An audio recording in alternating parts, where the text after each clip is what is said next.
Good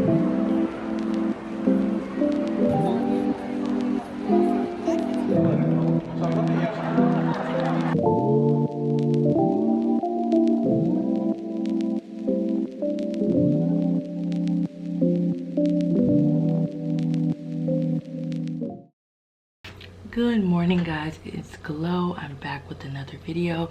If you're new to my channel, welcome. If you're not, welcome back. Today is Saturday, August 24th. It is about 7:15 right now.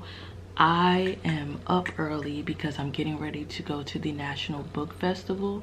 It's hosted by the Library of Congress, I think every year, but this is my first year even hearing about it and knowing about the convention.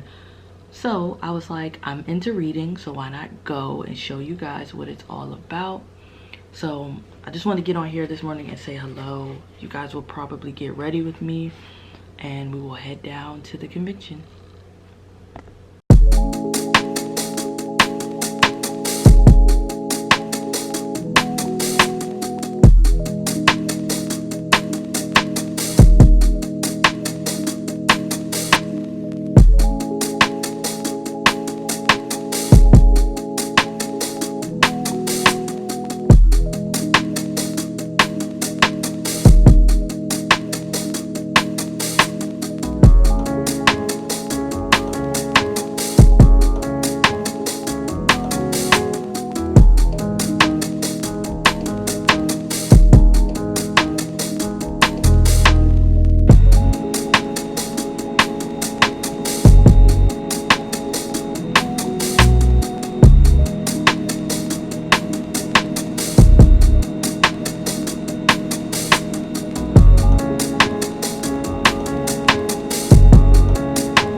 Prolific author, the best-selling author in the Western world, James Patterson.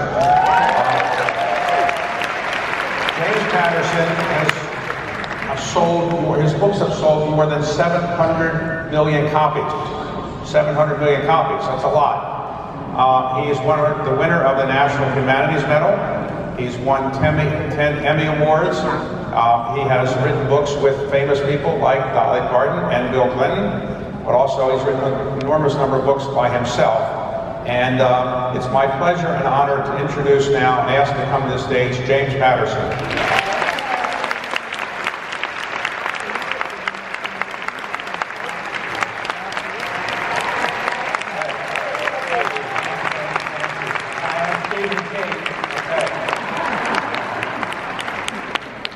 That's where we're going. So thank you for coming. Thank you for inviting me. So let me ask you, So who turned it down before you went to the conference? Just kidding, just messing around here. so how many books do you write a year? I'm not a counter, so we just do what we do, and you can open it for me. This is a special secret to open this. Okay, there you go. Okay. Strong hands. So, like, for example, you just sit down during the day and say, I'm going to write a book on this subject, and how long does it take you to write a book? Pretty much everything takes a year, but it's a lot of it at the same time. And you want to co-write something? I'd like to, yeah, because I would sell a lot more books if I co-write with you. Red ties, we'll go somewhere with the red tie. I have the only tie. Does anybody else have a tie on today? I'm the only person. Unity, joy, not getting political. So let me ask you. This is it's booksellers, and this is a bookseller. And she said when she interviews, she assumes that the people like to read. But then the question is, do you like to clean toilets?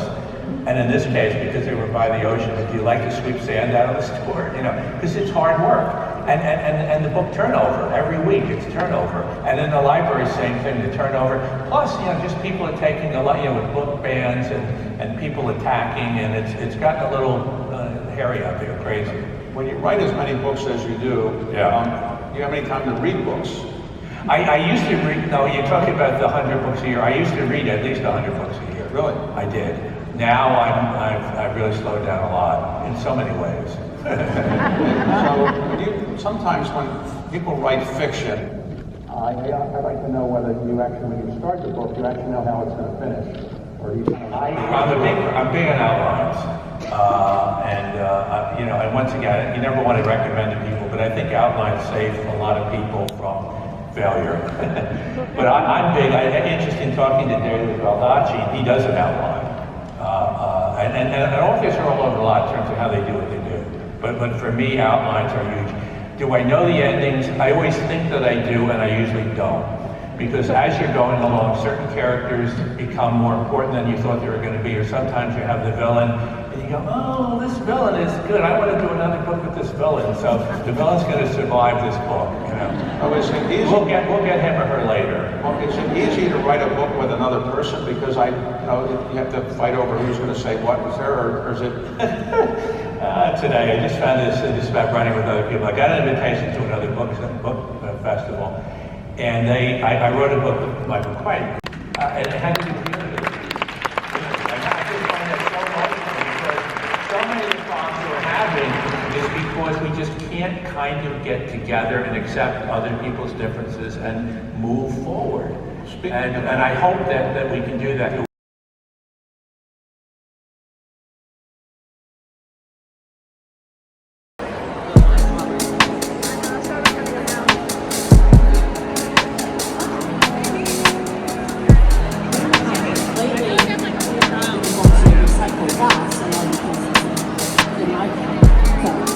Michael's going to talk more about that too. Okay. So not only do I been speaking.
Her novel, The House on Mango Street,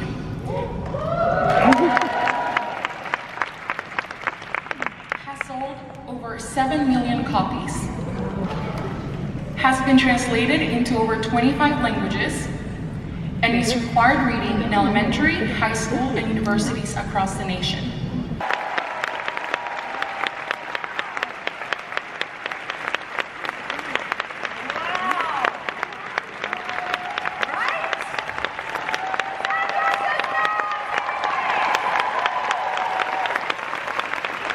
So we are marking an auspicious anniversary. How many people have read The House on Mango Street? It's a beautiful, profound book. And it tells, although it's not a memoir, right? But there's so much of Sandra in this book. She uses her character Esperanza Cordero to tell the story of a young 12-year-old girl making sense of her world from a corner of Chicago, a Hispanic neighborhood, and trying to find her way. And through this book, we understand Esperanza's world, and we get to know a little bit about Sandra's world. Thank you. How do you get in your own way? I think that one of the things that blocks every writer is fear. Fear. And when I have my old self, my 11-year-old self, and instead of the 69-year-old woman and being asked to write for a journal or a magazine or an event that brings back my old trauma, I get in the way and get blocked.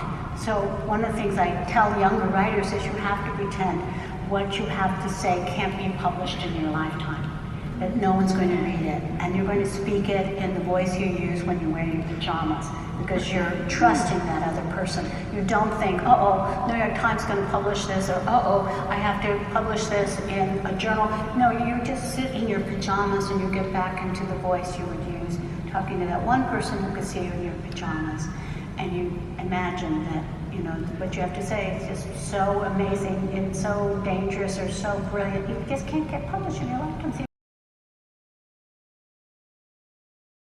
I'm honored now to introduce Abby Jimenez, a number one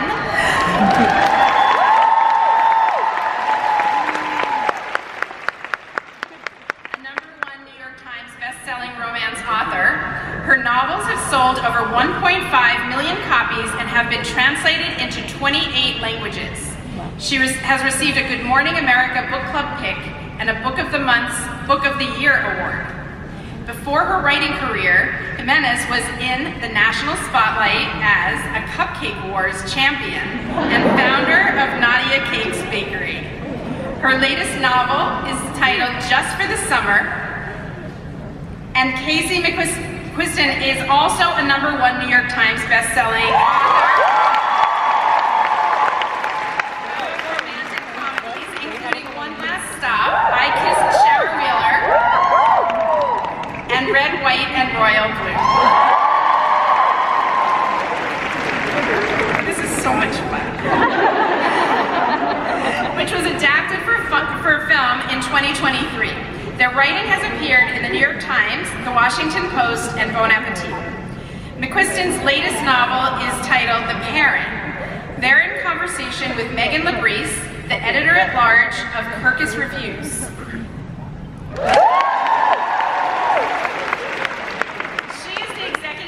And host of Fully Booked, a weekly podcast featuring author interviews and reading recommendations, and a past president of the National Book Critics Circle. Now, enjoy the festival, and let's welcome them all to the stage.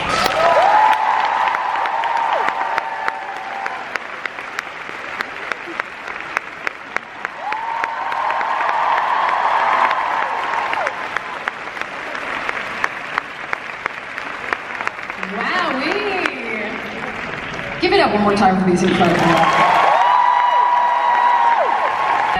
We've just been friends ever since. Yeah, she was supposed to come host me for my launch of the Happy Ever After playlist, and then COVID hit. Yeah. So this is like our do-over. This is our do-over. Yeah.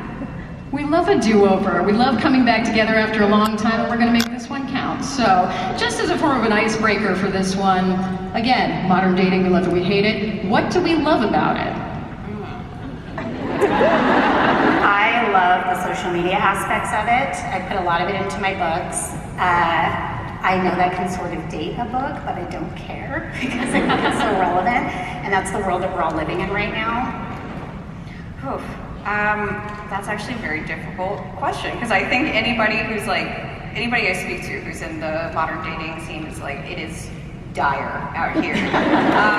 But I do think that something amazing about modern dating is how many different kinds of people you can encounter through so many different ways now. I know, especially queer people, I know so many people who have met their partner through long distance online friendship and like are now married. So it's interesting that they put modern in there. We're talking about contemporary, we're talking about now. There is a sentiment expressed in one of your books towards the end of the book, and we're going to get deeply into the books in just a couple of minutes, but there's a sentiment expressed by one of the lovers in the books, and it's like, the love stories of yore lied to us, or they sold us something that wasn't exactly true. Care to comment? So, as a married person who's been married for 20 years, for me, the most enduring love stories are not the ones that are overly romantic, or, you know, it's not stars in your eyes, it's not dancing under the moon, it's real life. It's taking care of each other when you're sick, it's respecting each other and helping with the kids and being good partners to each other. And there's a little line, I don't want to spoil it, but in Just for the Summer, Justin thinks about this, and that's actually gone really, really viral on the social media platforms that I love so much, because I think it resonates with a lot of people, especially if you've been in a long-term relationship. You know, that is truly what real romance is. And in the book, Justin and Emma never really get what we, as romance writers, consider to be a traditional love story. They don't, you know, their dates are always interrupted, their dates are always tinged with, you know, real life dramas that are happening to them, and you know, what they get is more realistic, and really that's what's beautiful about it, I think, in the end. I mean, I think that so much of love is about those in-between moments, you know, those small embarrassments and miscommunications and little things that you laugh off with your partner. The big gestures, the big sweeping romantic score in the movies, I think kind of pales in comparison to the casual intimacy of like you and your partner like bumping elbows when you're brushing your teeth and like knocking a toothbrush out of someone else's mouth, you know? I think sometimes that's what love really is a very unglamorous, unsexy thing that becomes so romantic in its specificity and its intimacy. I think we both described as what I've come to think of as the extraordinary ordinary. It's like, you know, when I think of classic romance, I think, you know, he's a duke, he's a prince, she's a, you know, maiden, you know, the people have proximity to fame or wealth or power, you know, but at the end of the day, even, you know, the president or the president's son wants to love and be loved, you know? The extraordinary ordinary. And when you can find that bliss with somebody, it doesn't matter that there are all of those things. It all gets stripped away and it's just person to person. Hey guys, so I'm back home from the book festival and I had so much fun today. I've been there all day. It's 5:30 right now. I just got back in the house at like 5, so I was there from 8:30 to 5 and I was not tired once. The day really flowed and I just enjoyed myself.